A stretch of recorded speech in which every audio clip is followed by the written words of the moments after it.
Des immigrants qui ont traversé des frontières et des frontières, on va en parler avec un regard différent avec notre invité, le photographe Valerio Vincenzo. Bonjour et merci d'être avec nous.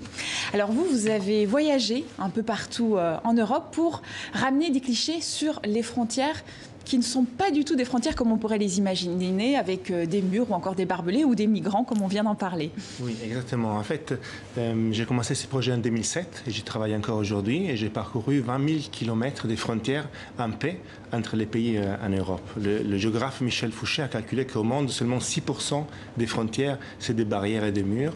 94% des frontières au monde, en fait, il n'y a presque rien. C'est souvent des belles choses. En tout cas, quand on regarde vos photos, on va en regarder quelques-unes. Par exemple, voilà, celle-ci, c'est quelle frontière, ça? Alors ici, c'est la frontière entre l'Autriche, l'Allemagne et la Suisse. Et c'est une frontière assez particulière parce que personne ne sait où passe la frontière ici. Pour les Autrichiens, elle passe au milieu du lac. Pour les Suisses, le lac est détenu en commun par les trois pays. Et l'Allemagne n'a pas une position sur cette frontière. Ailleurs au monde, une situation de ce type amènerait des tensions. Mais en Europe, parce que les pays se font confiance, ça ne pose pas de problème. Ça ne pose pas de problème. On va en regarder une autre. Celle entre la France et la Belgique, par exemple, voilà. Oui, voilà. Alors, ça s'est transformé en boutique de chocolat. Exact. Le poste de frontière. En Europe, il y a des milliers de postes de douane abandonnés suite aux accords de Schengen. Certains sont reconvertis, comme ici, à la frontière entre la France et la Belgique, en boutique Léonidas. Il y en a une autre très jolie entre la France, entre la France et l'Allemagne. Oui. Là, la frontière, elle se cache dans un bois, c'est ça? On sait où elle est? Oui, on sait où elle est, mais en fait, c'est pas très important de la matérialiser.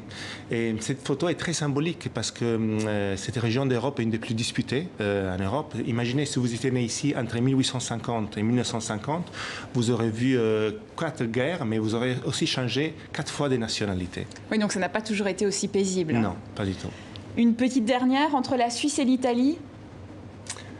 Alors, entre la Suisse et l'Italie, ici, en fait, ces poteaux qu'on voit, on penserait que c'est des poteaux de frontières, mais en effet, c'est juste la piste de ski et on a mis ces poteaux pour éviter aux skieurs de tomber dans les ravins du côté italien. Donc, ce n'est pas la frontière. Ouais, c'est bien de le préciser parce que moi, je m'étais trompée. Votre travail, c'est une manière de mettre en valeur la construction européenne. Quel est l'objectif? Oui, en fait, c'est la première fois dans l'histoire de l'Europe qu'on a réussi à construire une paix aussi durable. Et moi, j'essaie de mettre en valeur ça avec un projet photographique de ce type. Dans chacune de mes images, il y a 2 pays et il y a un paysage, mais en même temps, donc, il y a la frontière entre les 2 pays. Je vais parler de cet énorme champ d'opportunités qui s'est ouvert en Europe, la libre circulation des personnes. Et moi, je suis un résultat, je suis italien et je peux vivre et travailler en France sans aucun problème.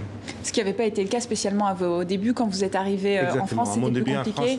C'était en janvier 1995, 3 mois avant les accords de Schengen.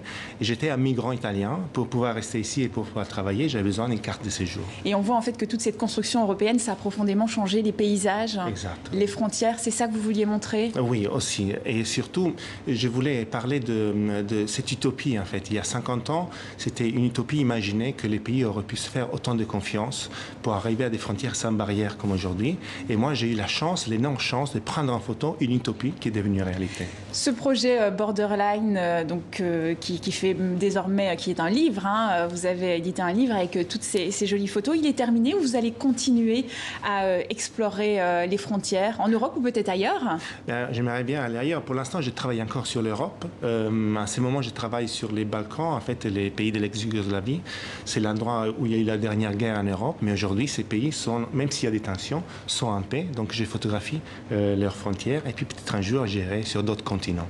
Où il y aura aussi peut-être qui seront pacifiés. Il y a d'autres frontières pacifiées comme ça en fait, dans le monde, mis à part l'Europe? Il y a plusieurs zones. Par exemple, en Afrique de l'Ouest, il y a une vaste zone de libre circulation aussi que j'aimerais photographier. Mais aussi ailleurs au monde aussi, il y en a aussi. Merci beaucoup d'avoir été notre invité.